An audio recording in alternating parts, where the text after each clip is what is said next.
Hoy nos metemos de lleno a analizar una de las arterias más importantes y, por desgracia, también de las más peligrosas del país, la Ruta Nacional 5.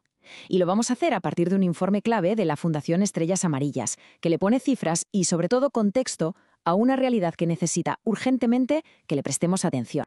Es que hay que empezar justo por aquí, porque lo que vamos a ver no son solo estadísticas frías, son vidas.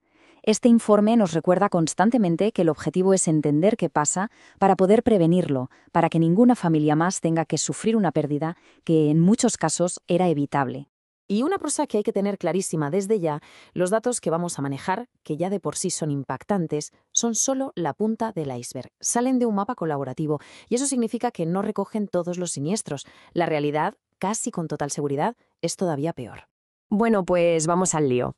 Vamos a bucear en los datos para intentar entender qué es lo que está pasando. Porque solo analizando estas cifras podemos empezar a ver patrones y comprender la dimensión real del problema. A ver, este primer gráfico ya es en sí mismo una señal de alarma. Si miramos cómo han evolucionado los siniestros viales por año, la tendencia va claramente para arriba y con un pico muy preocupante en el último año que se registró. O sea, el problema, lejos de mejorar, parece que se está agravando. Y aquí, aquí tenemos un dato que salta a la vista. Cuando se analiza el género de las víctimas, la diferencia es abismal.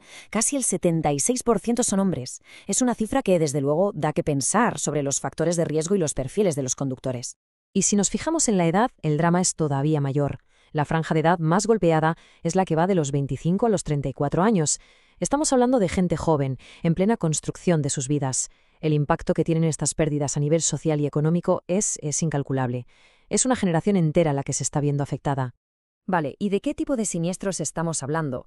Pues aquí los números no engañan. Más de un 70% son colisiones. Esto nos dice que el problema número uno son los choques entre vehículos, pero con muchísima diferencia sobre vuelcos o salidas de la vía.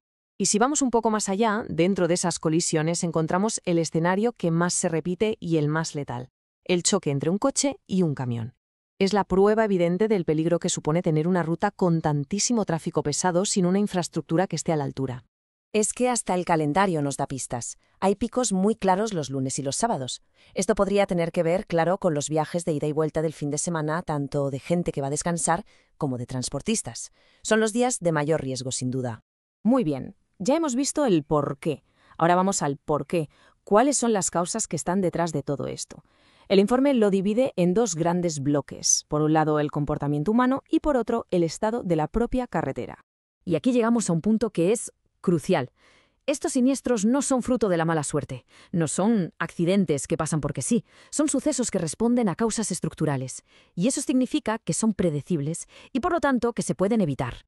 El análisis lo deja bien claro. El factor humano, como ir demasiado rápido o hacer maniobras que no tocan, es la causa principal. Pero, y esto es muy importante, la mala infraestructura actúa como un multiplicador del riesgo.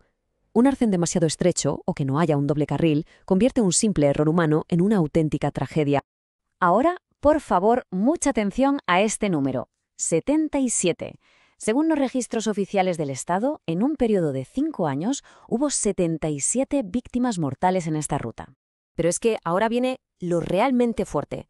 Los registros independientes, como los que hace la Fundación a través de avisos de la gente, de la policía o de los medios, elevan esa cifra hasta triplicarla. Claro, la pregunta es obvia.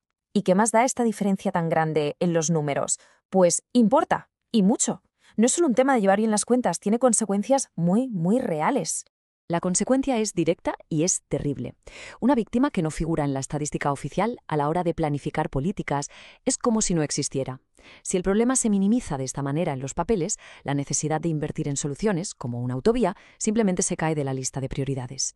Y todo esto nos lleva de cabeza a la parte final del informe, que no es otra que la exigencia de una solución de verdad, una solución urgente para parar esta sangría.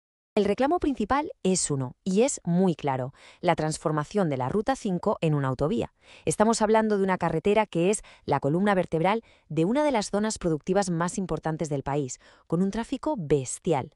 Que no tenga un doble carril es, según el informe, un factor de riesgo que ya no se puede aceptar. En resumen, las exigencias de la Fundación son 4. Primero, revisar las estadísticas para que cuenten la verdad. Segundo, que se reconozcan los datos que aporta la gente.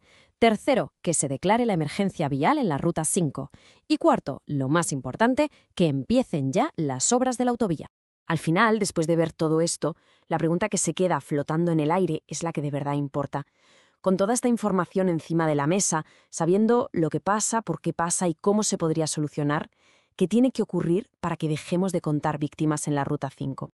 La conclusión de la Fundación es una llamada a la acción, a que nos hagamos cargo todos. La prevención no es solo cosa del Estado, es de toda la sociedad.